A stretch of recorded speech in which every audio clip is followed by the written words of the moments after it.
because everybody says, oh, you've got a really high chance of getting pregnant after a miscarriage, da-da-da. And then I think it was 3 months after that, we got another positive, but that wasn't an embryonic pregnancy. So a pregnancy where no baby forms.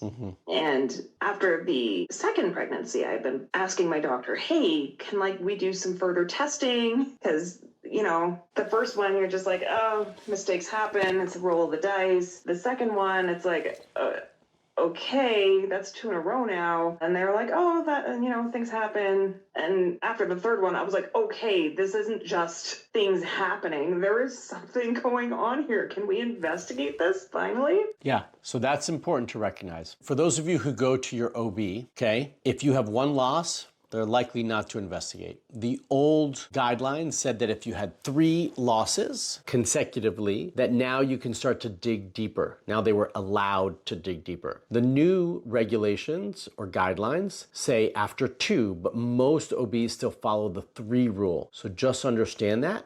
Okay? And I'm proud of her for saying to herself, but now something's got to be going on. What is it? And we need to find answers. And that's what all of you should be asking if you've had multiple losses. They tested very basic hormones. I think progesterone, estrogen, thyroid stimulating hormone. I think that was it.